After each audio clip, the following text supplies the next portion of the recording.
All right. Good evening, everybody. Good evening, Coco Verse. Welcome to the Chocolate Life. I'm your host, Mr. Chocolate. Once again, we have our amazing resident co-host with us, Coach K. How you doing? I'm doing good. I hope the audience is doing good also. How are you? Oh man, this is good. This is gonna be good. Yeah, today's show, Are You a Global Citizen? Constant critique required. This is gonna be a good show. It's gonna be a good show. We're gonna touch on some layers. We're gonna touch on some things.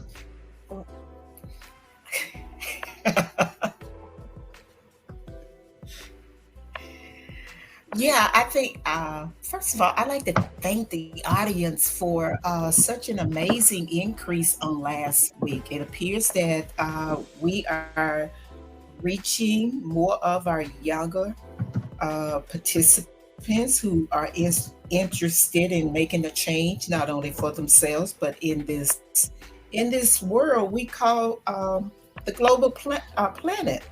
And I think last week I forgot to mention one of our young scholars, and I want to do that before we go way into anything else, because I remember you talking about one of our young scholars who graduated from college and is now teaching in the state of Oklahoma. And I forgot to mention her brother who graduated last year. Uh, Eli, I think his name is Elijah. Yeah, Elijah Muhammad.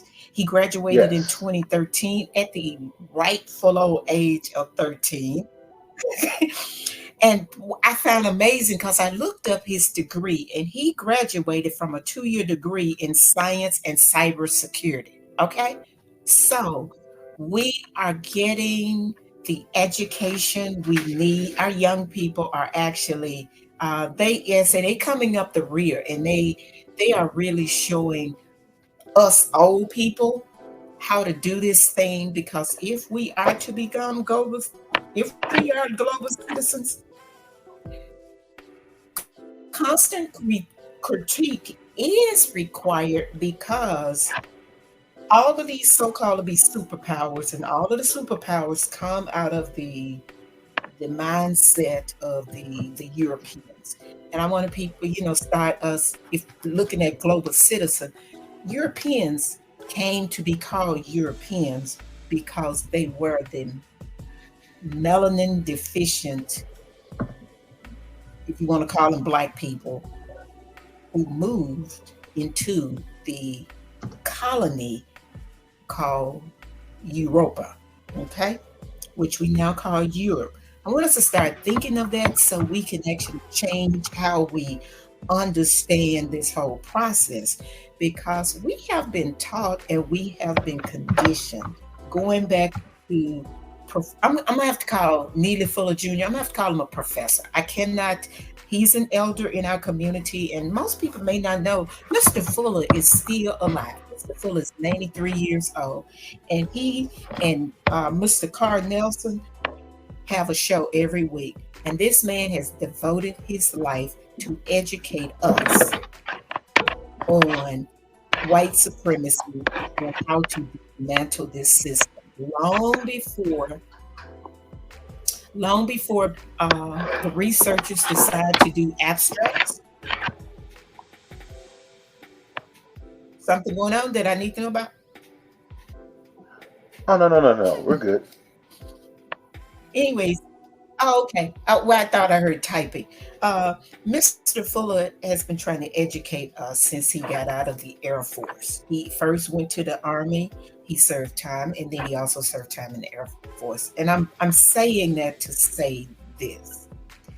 To bring the system down, we talked about last week how many young graduates um, that are in our community. And those are just the ones we highlight to show that not only the college age, the ones that are 20 and older are doing things. We got young people. uh, preteens doing things. And Mr. Fuller talked about how the economy or the economics part of white supremacy is the most important thing we need to critique. We can't. It's kind of hard for us to look at that if we don't know civics. So that's really the focus of how I asked you to put that in the timeline, the crawl, the title, because in order for us to be global citizens, we must know civics. And for some of you out there in the Cocoverse, if you didn't take civics, then you're not the Lone Ranger, because the the United States has stopped teaching civics and government to our young people, which is really it's a drastic disservice. So therefore, now we have to do it. Remember, the economics part is the first step. I mean, the first area that white supremacy control. Then it's education, entertainment, labor, law, politics, religion, war, sex, and counter war. War and counter war goes together. But while we're going through this presentation tonight, I want you guys in the Cocoa verse to think of what area in all of those names in your mind or in your community do you see the white supremacy don't mind by paying millions of dollars uh, for Black people to, quote unquote, to become known across the world. And if you said entertainment, you would be right. Or labor, and labor is what we also call slavery or indentured servitude, or always trying to get something for nothing. That's labor. That's always going to be labor. But the part I'm focusing on at this point is entertainment is how, we look at it, that is the only part that seem to be a space for which Black people can operate. They want us to, the system. When I'm talking system, I'm talking about entities that rule the world. We can put names on it, but we must start stretching our imagination. Know that these are spiritual contexts, or these are the mental capacity that have been rolled all into one to run the globe. And it originated from the people who came out of the Ice Age, and now it has manifested in full force through people for which we call Europeans. That is the short answer. But in the short answer, we know that melanated people are the first human. Okay? We just are. And for us to give up our melanin, the melanin outside as well as the melanin inside, or vice versa, the melanin inside as well as the melanin outside, is what I'm talking about every week. I'm really not talking about just if we look at our skin, and this is what I mean when I say Black people. Blackness, Blackness is an experience. And the system for which we are in will lead us to believe, and I'm talking Black people, the experience of being at the bottom of this caste global network of giving privileges to people who will acquiesce to white supremacy. And that can even be people who look like us. Prime example, this week I like to talk about um, two people that graduated. We still doing shout outs to the graduates. First up is a young man called Elijah. We got another Elijah. Elijah Hogan graduated on June 1st. He was a 19-year-old valedictorian out of Walter L. Cohen's High School. And that's, no, he graduated in May 24th. And that's in New Orleans. This young man graduated with a 3.9 GPA. Okay. And I say that and I salute him because Elijah spent a year and a half in a homeless shelter.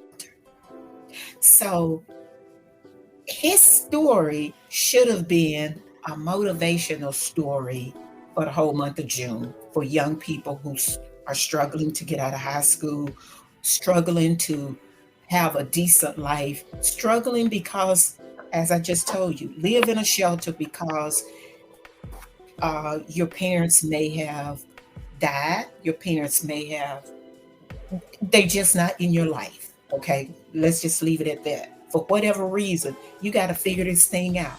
This young man figured things out. He lost his mom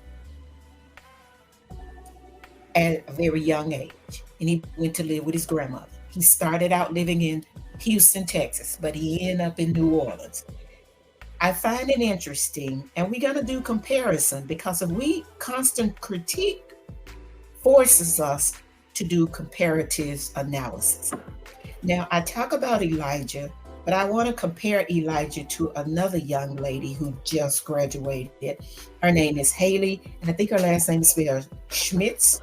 I'm not sure. It's Schlitz. She's another young person, 21 years old. She just, I say salute to her. But I want us to compare these two. Now, I just told you a little bit about uh, Elijah, but Elijah took the opportunity in his valedictorian address to his class to thank all his peers who helped him. He thanked. He said it was a thank you note. He thanked the counselor who helped him at the shelter. He thanked. He was. You talk. I mean, I can't put into words how much I appreciated that young man' authenticity to just own where he was and to tell his own story. He didn't allow the papers to do it for him. He didn't allow, and I'm going to come back to Haley because Haley just graduated 21 years old and she's an attorney in Minnesota. But Haley got the opportunity that Elijah did not. Yes, CNN ran the story and the local network down in New Orleans ran the story. But Elijah's story wasn't ran across the media the way Haley's story was. Haley's story picked up all of these quote unquote politicians like Kamala Harris and the news network ABC, the white media, because that's what they are. But I wanted to know her history compared to his history. And I want you guys to learn how to critique your peers. And the way you do that is to start asking questions. If his story is out there and he's authentic in telling his story, then why didn't she tell her story with more authenticity? And I say that to say this. I had to dig to find Haley's story. Her last name, as I told you, is spelled Schlitz. And the way Schlitz. the podcaster told her story, the podcaster said her ancestry was European and African. Well, that was a red flag for me. It was a red flag because the way Black people have allowed language and titles to be given to us, they didn't call her African American. So I wanted to know which one of her parents came from Europe. So I started digging. And I'm doing this, so I'm trying to teach you guys to do the same thing. I could find Elijah's story right away. It was so authentic because he was so transparent. This is a young man who he lived in a shelter. And he chose to live in a shelter mainly because his grandmother went to a transitional house. Went to uh, uh, uh, um, an elderly place, okay, a home for the elderly. So of course he couldn't keep him after. Remember, this is during the time of COVID. So people, although they stated that you should not put people out, as we know, Black people got put out. That's how this young man lived a year and a half. in a shelter because his grandmother was taking care of him. And he decided that that's what he needed to do. She didn't tell him, I can't do nothing for you. Like grandmothers want to still take care of you, even if they're in nursing homes. But he talked about his story, but Haley did not. And even with Haley's story, Haley is an attorney. Both of them, I remember, I said both of them he grew up in Houston until he was 8, and she grew up in the Dallas area. The part about Haley's story that's quite interesting that we need to be mindful of, because remember now, economics keep us at the bottom. Okay, economics keep us at the bottom. And once we start reevaluating how we understand ourselves in the global society, we can do better. We can't do better if we're still tied to some of the things that we have been miseducated on. And I will get to that later. We have been the labor force for everybody.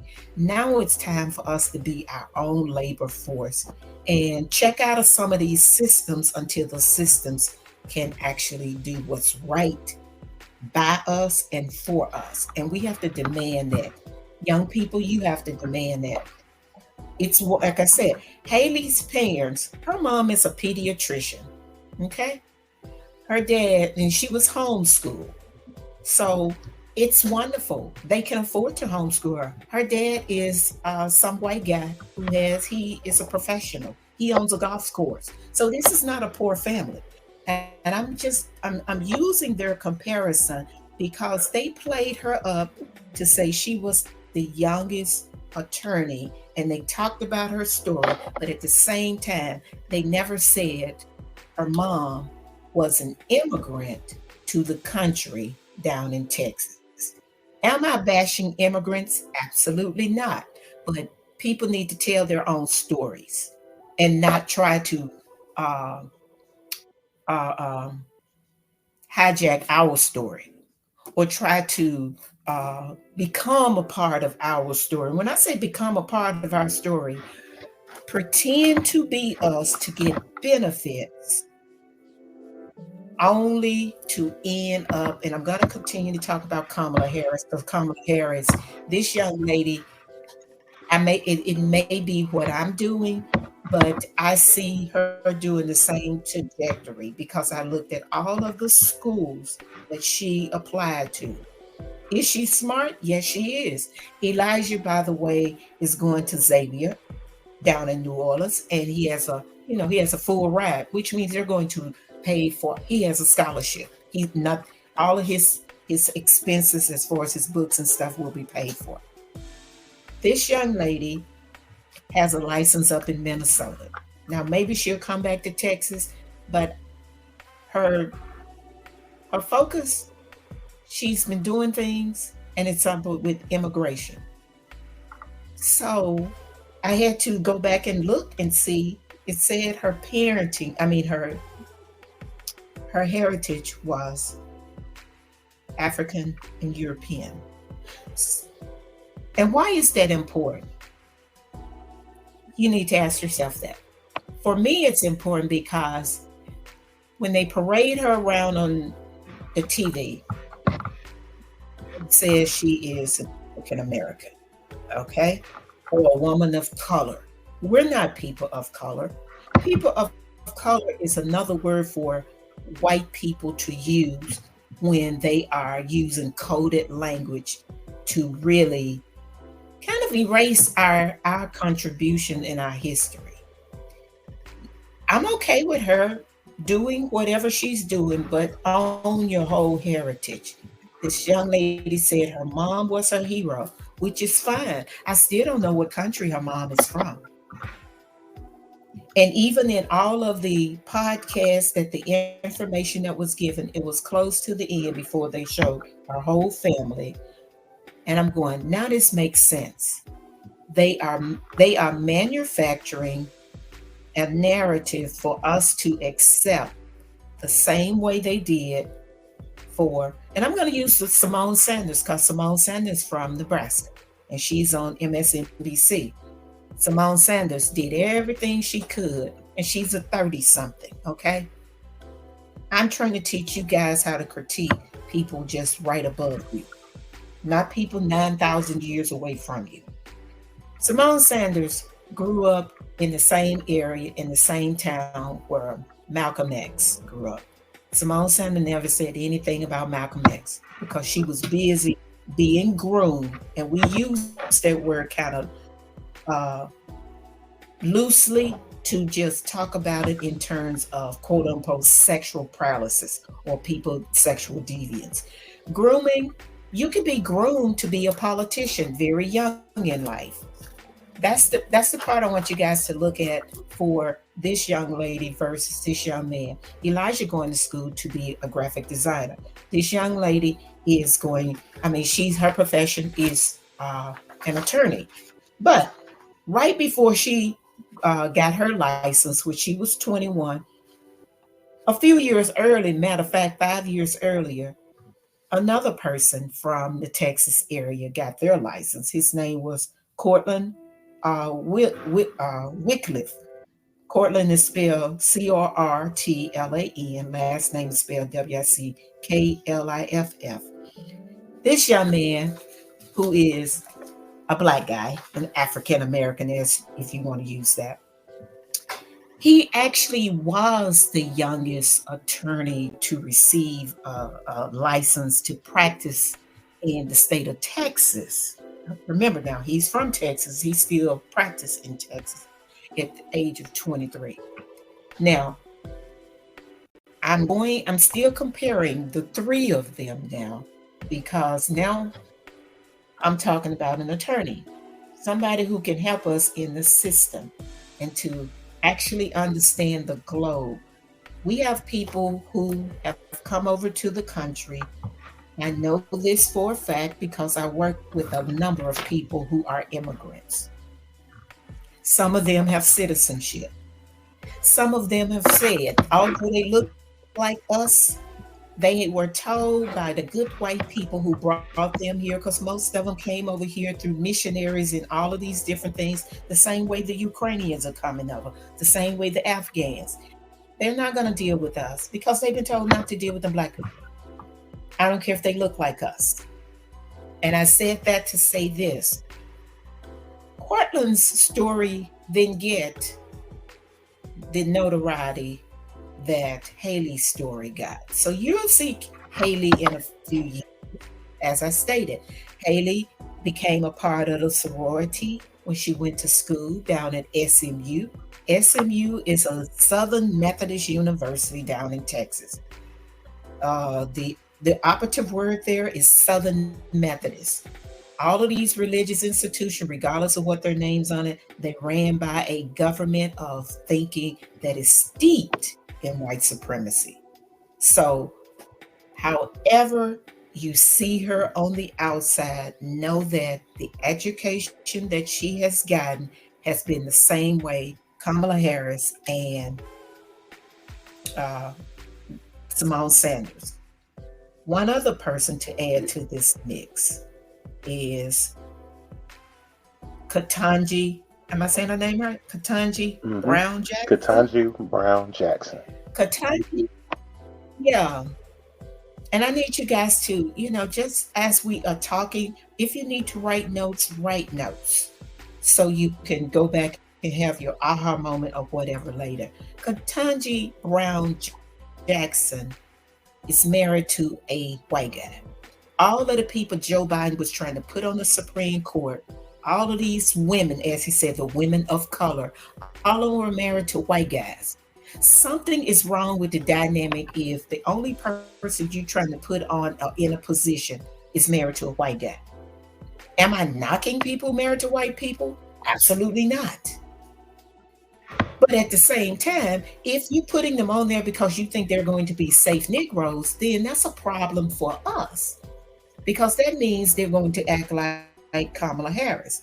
And we've talked about Kamala Harris before. Kamala Harris does not like black people. When I say she does not like black people, because Kamala Harris said emphatically, was she, when the question was asked, was she going to do anything for Black people? She said, no. And it was like, how dare you ask me that with the inflection in our voice? So we need to learn civics. And that's what we're talking about now. We have to know civics because we have to know government. We have to know governance. That comes through us educating each other because the schools are not educating us anymore. The Oh schools no. have decided that they don't need the Department of Commerce, they don't need Department of Education, and they don't need another department. And if these are Republicans, am I telling people who to vote for? Absolutely not. I do not care because you got two wicked old racists running for president. Jill Stein is running for president. Nobody ever act like this woman is running for president. Cornel West is running for president. Nobody's acting like and that man is running for president.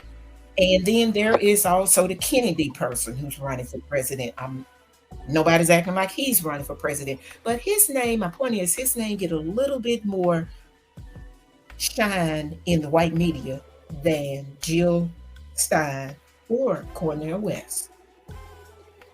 One thing about the political discord in this country that the white media is never going to tell you, young people, but I'm going to tell you because you need to know how to, if you're going to make your move in life, especially if you're going to be a political figure. And when I say political, meaning you learn how to educate your people wherever you are on how to govern their own, not only their own lives, but their own community. And we have to have some ethics. Our systems, the systems have been set up, have never been set on ethics. It has been anti-Black. And we have a whole host of people in different arenas who are constantly trying to dismantle anything that will give us a benefit to become economically solid. And we must become economically solid because we got to dismantle the miseducation that we have been taught. We have to stop allowing all of the people in the entertainment arena to be put out there by white capital for us to follow anytime they say we need to do certain things. Because if they're in entertainment, they probably not the people to be taking the information on politics. That's why we have you guys who are going to school to be the professionals that you are, the doctors, the cyberspace, the cyber security people, the attorneys, the teachers, uh, the different areas. We have you guys who are doing this, so therefore you create labor, you get to change the laws, you get to do the political arena. Maybe not next week, but maybe in the next 5 or 10 years, you can be looking to that. Which means we come to this statement where we have to address, which is the area of religion and sex and war. But before we get to that, we're going to talk about how entertainment is always pushed in front of us. And that seems to be all the conversations. Like right now, Diddy continues to get the shine or the light, or is Jaguar right? Which I don't understand how Jaguar right now they're trying to put her in jail. And then I have to ask the question: why are they putting this woman in jail? But it seemed as though this woman has been asking people to sue her so she can talk in court, and nobody seemed to want to sue her. So pay attention to that. We got Kendrick Lamar, who has told all of the young people who they've been looking at.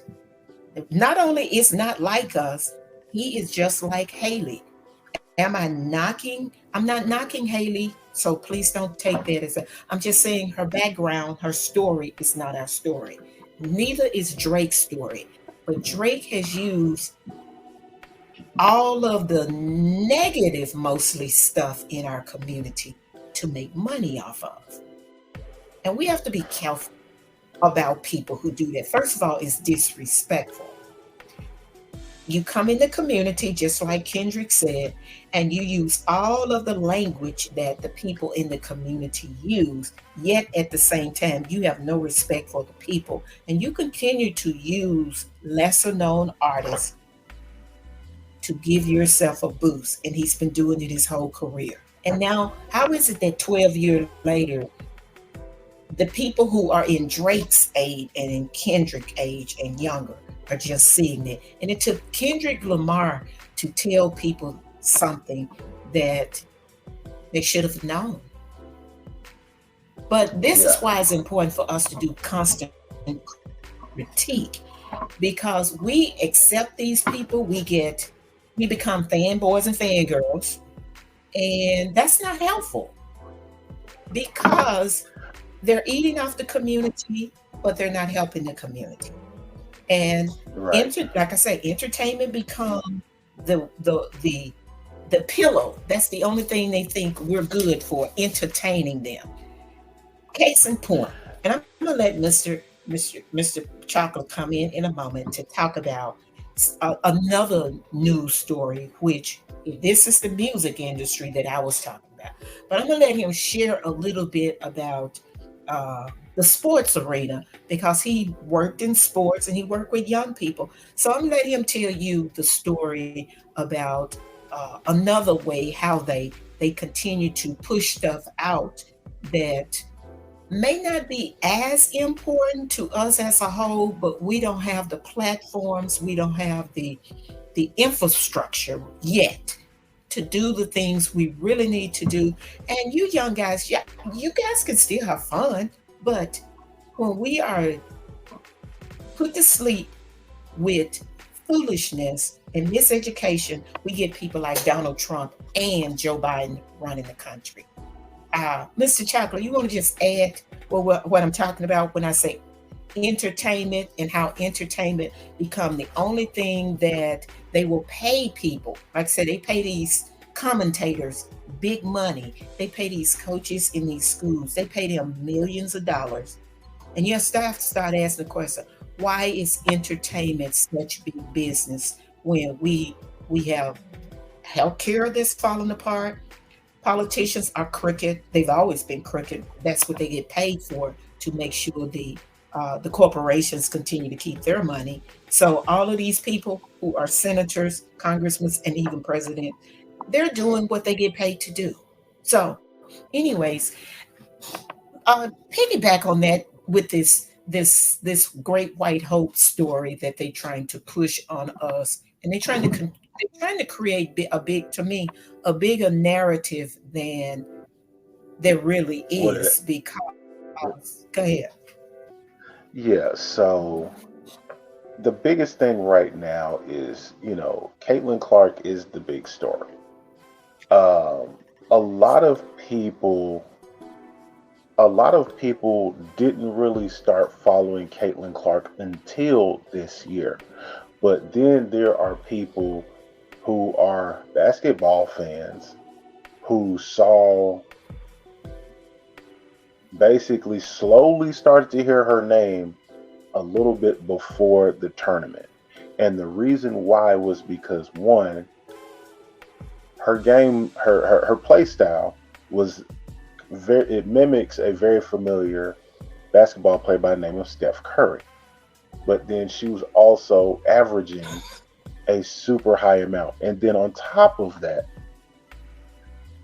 because she plays in a conference that don't have all the best guards, she pretty much was playing unopposed. And she was putting her hand in front of her face, basically saying, "You can't see me," every week against everybody she played.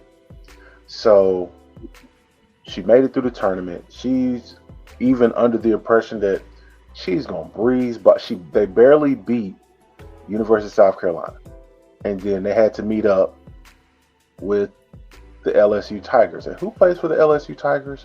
Angel Reese. Angel Reese and the LSU Tigers beat Miss Caitlin Clark. And last final seconds of the game, Angel Reese waved her hand in front of her face, said, "Can't see me," and started pointing to the ring finger, means she's going to get that national championship ring.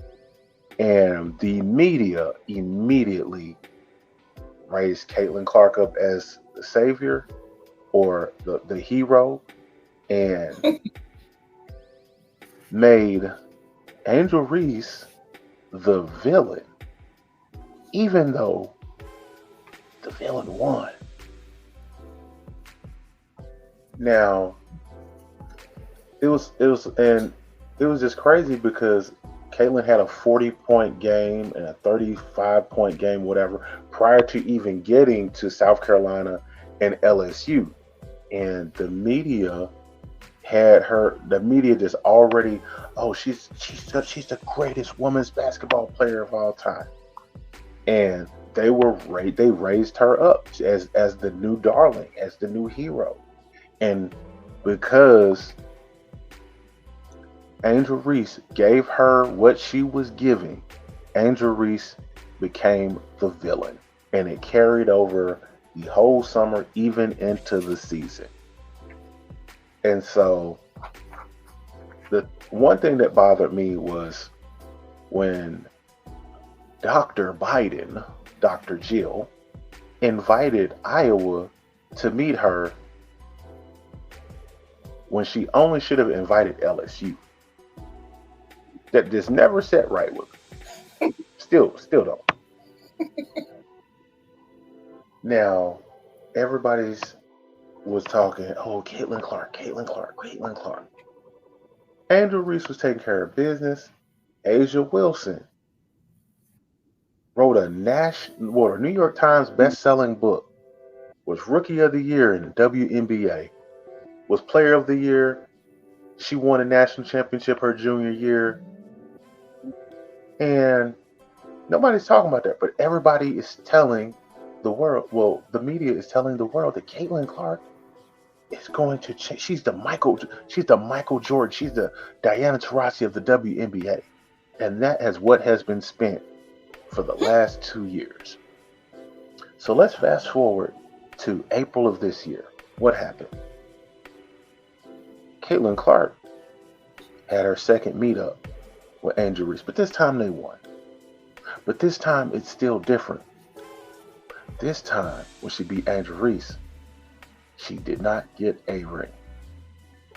So now she has to face another familiar opponent. South Carolina Gamecocks, who has only lost 3 games in the last 3 years, but they were undefeated.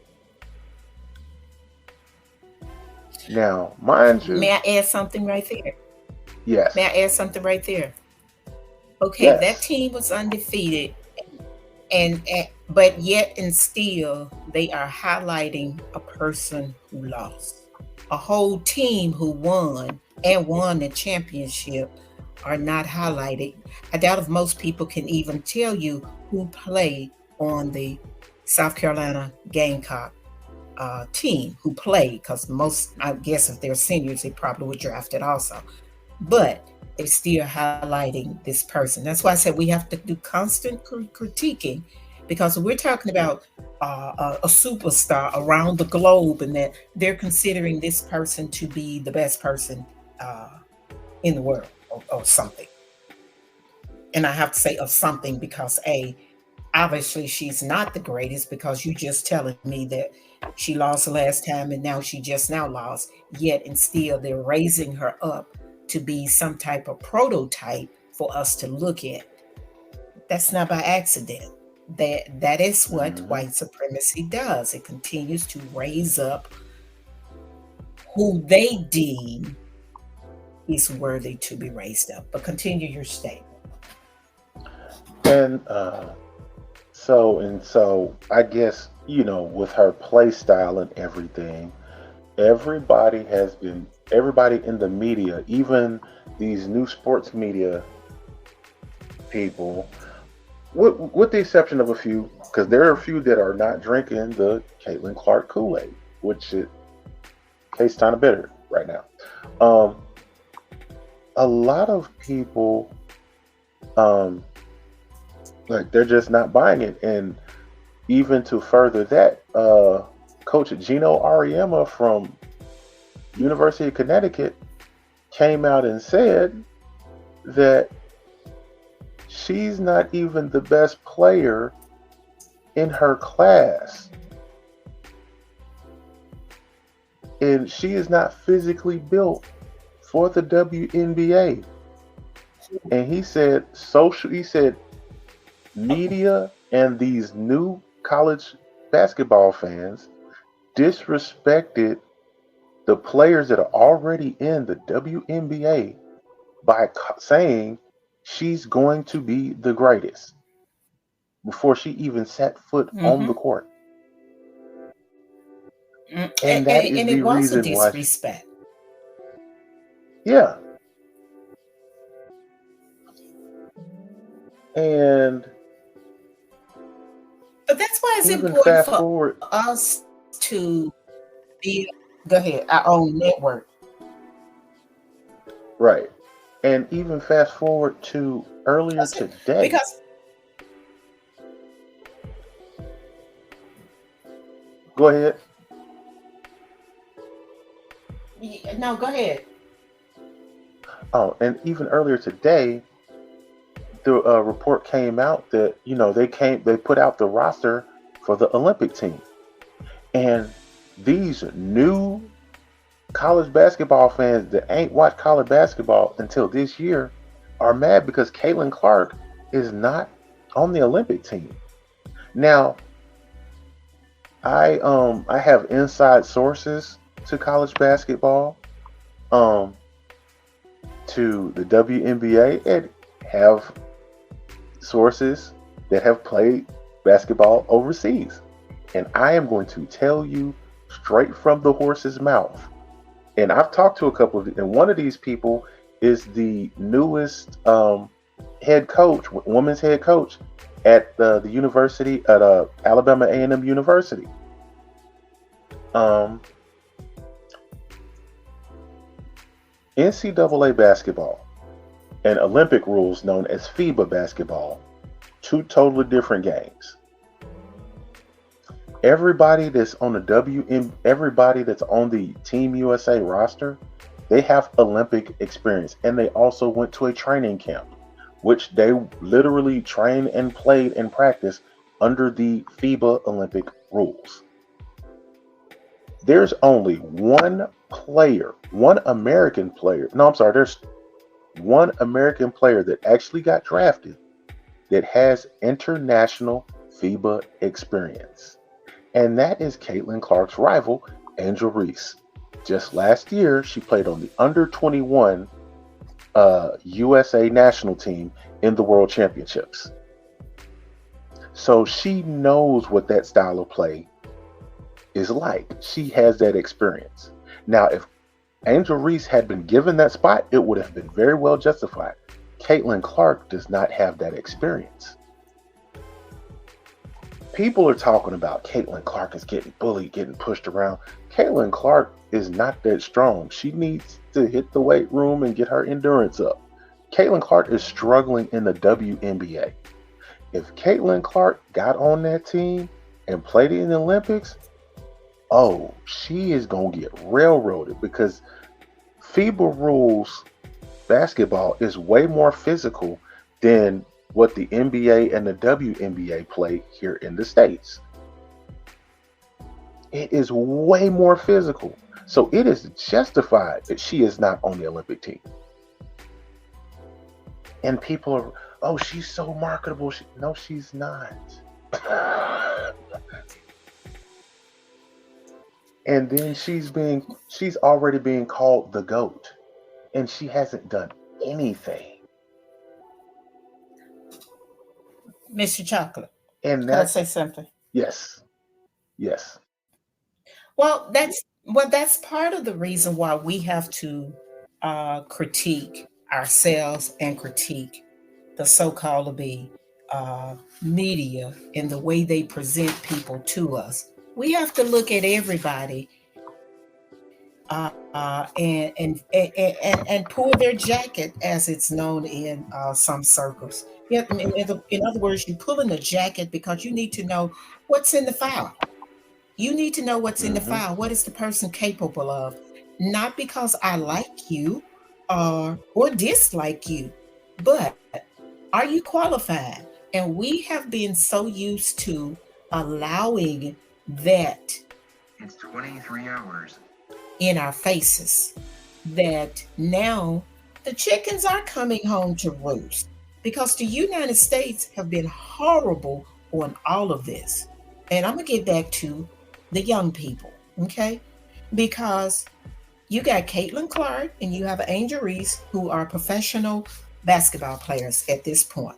But yet and still, their arena, which I asked the question, now I ask you guys to ask yourself the question, why is it that we have a whole lot of conversation around entertainment?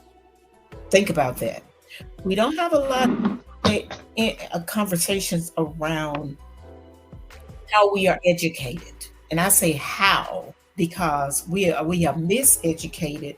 And even when we try to re-educate people, they get a little bit bent out of shape because we have been miseducated so long and so much in this world until we can't talk about two important subjects that people seem to think don't go together, but they've always gone together. And that's part of what Mr. Fuller talked about, and that is politics and religion.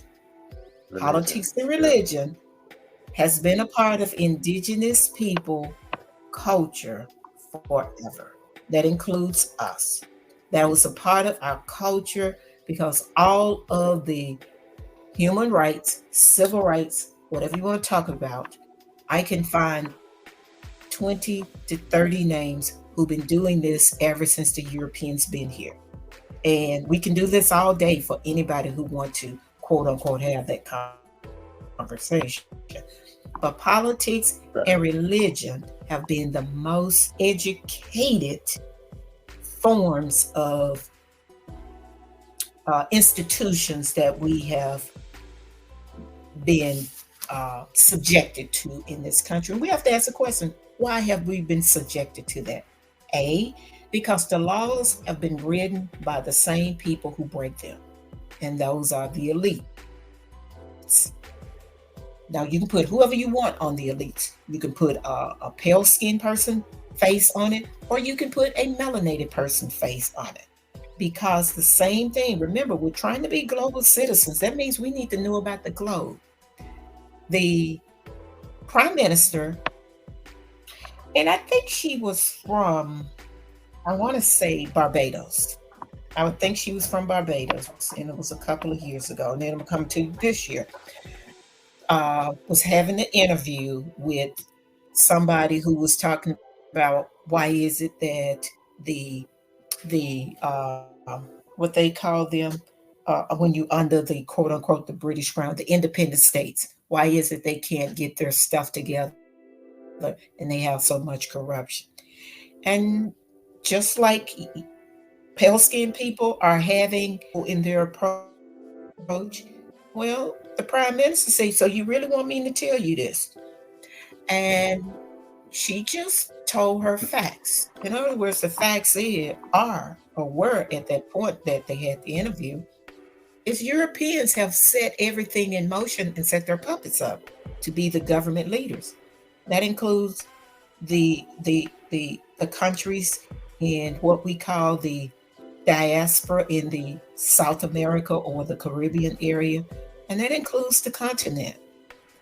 And she let this reporter know, don't try to talk about what the diaspora is doing when you have stole all our riches, yet and still you cannot run your own country. I go, oh, I'm loving that. But not only she said that, I need you guys to look up a person called Brian Kagoro. I think that's how he pronounced his name, but his name is spelled Brian. Last name is spelled Kagoro. And I watched the podcast. It was called Make Africa Great. It is one of these podcasts who are really educating the whole continent. But Mr. Kagoro is the director of Africa Regional Office. And I talk about him because he made a statement in his presentation, which is almost 45 minutes. You can find it on YouTube and you can actually ask us about it. And we will drop it in the email address. But he talked about how religion He said in Africa is, so that means that's still current. It's the fastest growing industry. And I would agree with him because religion has caused us to be very, very dumb. That's using it lightly because we have taken, regardless if it's called the religion of Judaism, regardless if it's called the religion of Islam, regardless if it's called the religion of Christianity, and that can be Protestant or Catholic. We Mm-hmm. have bought their teaching hook, line, and sinker. So I would challenge you guys to listen to what he said because he is addressing how the Anglican Church, which is a part of the Protestants who still run Europe, he's also addressing the Catholic Church, who at this point, the United States, as they try to make, they spin doctors. They try to make it seem like everything is going so well, stating that the continent is now importing priests to priests in the Catholic Church.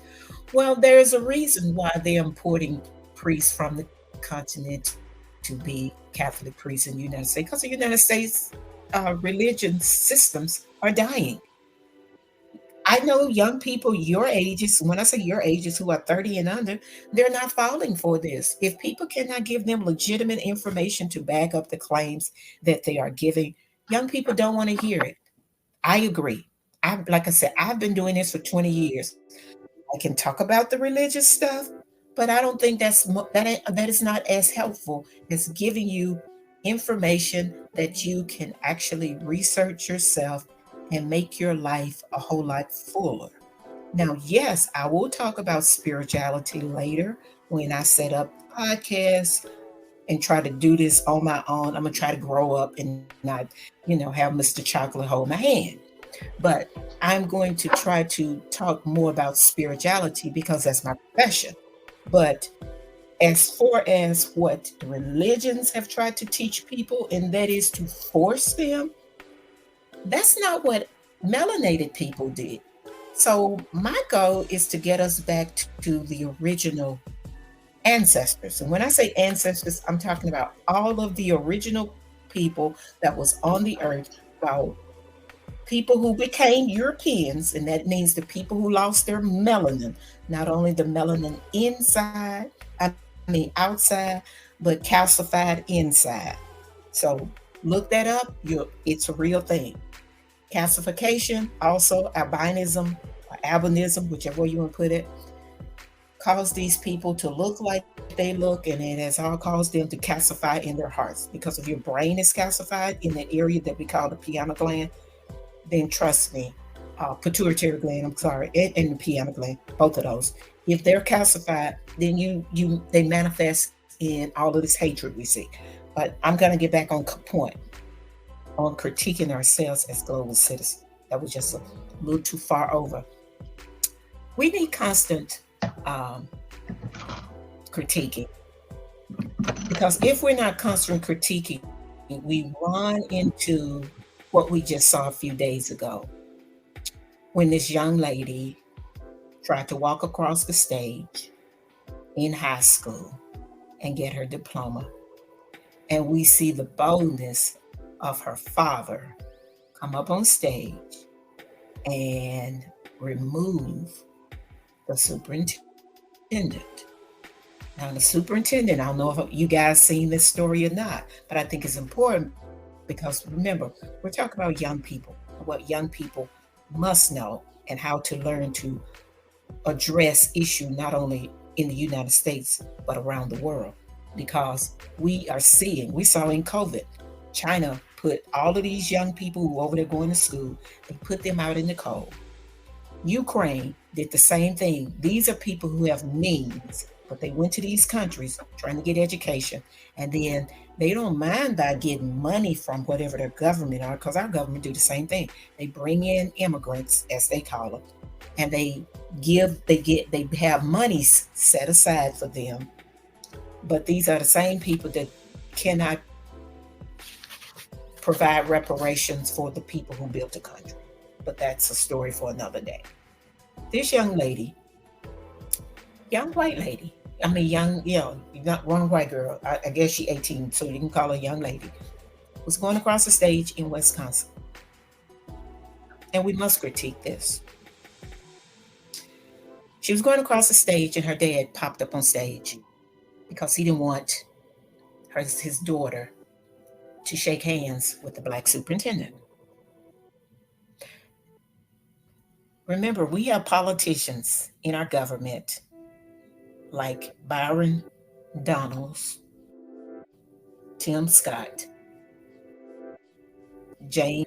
All of these are quote unquote black men that's supposed to be quote unquote African Americans. Tim Scott Climber. particular, who says America is not a racist country. That's his spin. You can see him on many videos. He did it after, I think, one of the addresses that Joe Biden did. And now Donald Trump is trying to put one of these two stooges to be his running mate to get votes. But my point is, we have to critique these people because they're horrible for us. James Clyburn is a Democrat. Tim Scott is a Republican. Byron Donald are Republicans. They are the only two that's in the Senate. So you got to start asking the question: how is it after the Civil War, we had more black people who were senators than we have now? If we have advanced so much, somehow Byron Donaldson, whatever his name is, he didn't know that part, but he had the audacity to say black people were better under Jim Crow. My point is, that man who came up on that stage showed us Jim Crow, segregation, racism, all of that stuff has not disappeared. His daughter was 17 or 18. So that means this man may be in his 40s or 50s, maybe, I don't know.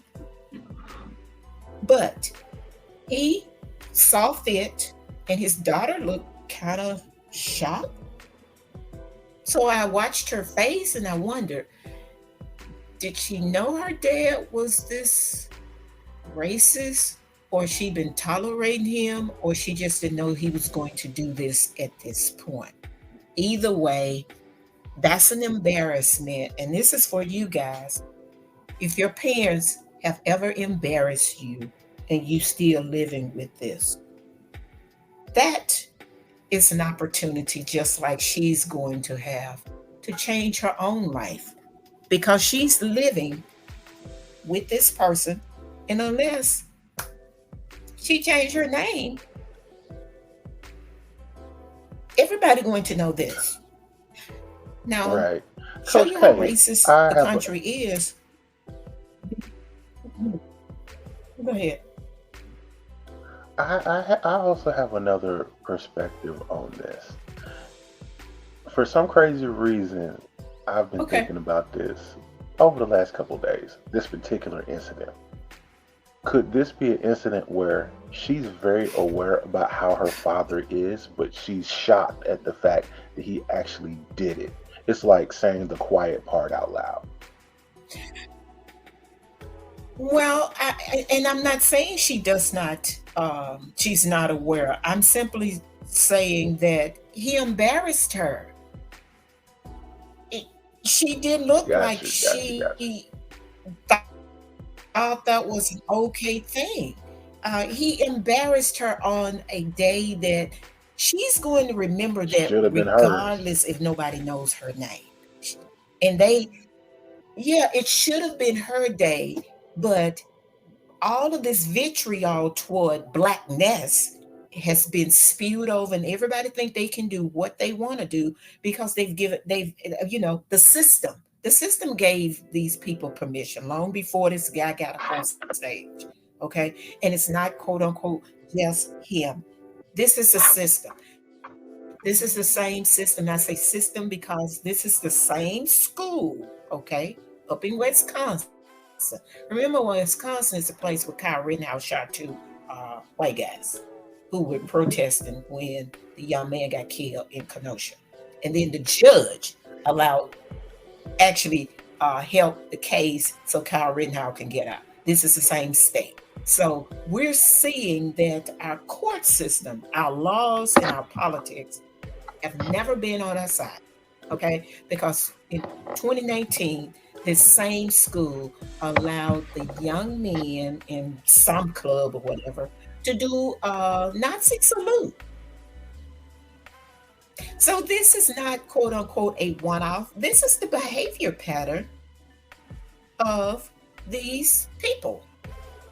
So no, it just got caught, and the first party superintendent wasn't too pleased with that because you can hear him in the background telling this man, to take his hands off of him, and he used decorum.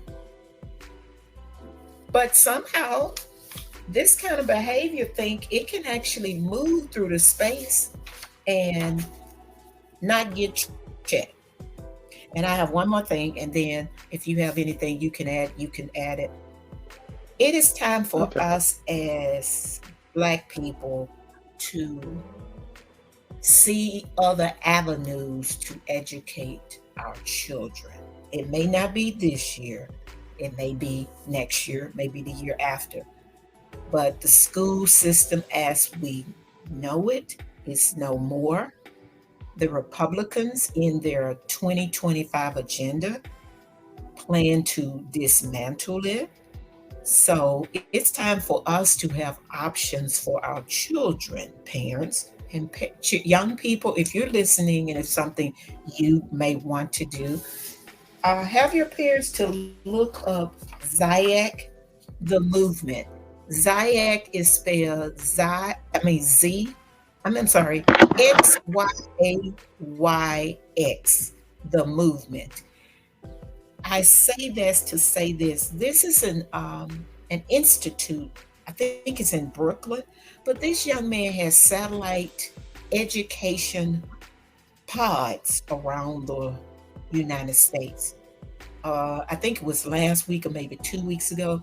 They had a STEM conference. It was on Zoom, and these young people were talking about their inventions. Their focus is educating us about our culture. So if we want to start educating our children and getting a jump ahead of this, so we won't have to deal with, not that we're running from, but our children need options because our children are very smart and they don't need that constant um, angst to continue to manifest in their bodies and in their nervous systems, because that's why we all are living with post-traumatic stress in various ways. And that is another subject for another day. But we have a lot that we can critique about how we present ourselves in this country so we can prepare to reshape the globe, stabilize the planet. And with that, I'm going to land my plane. All right, chocolate people.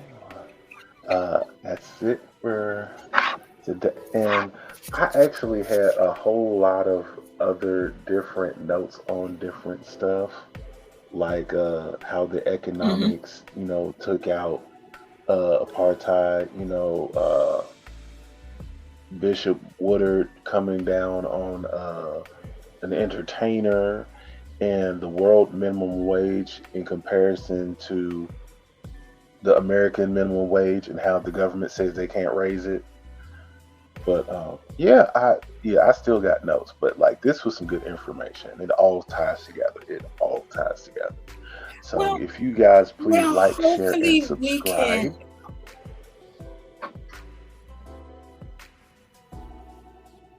Oh, go ahead. Hopefully we can actually cover some more of those topics. Maybe in the weeks to come.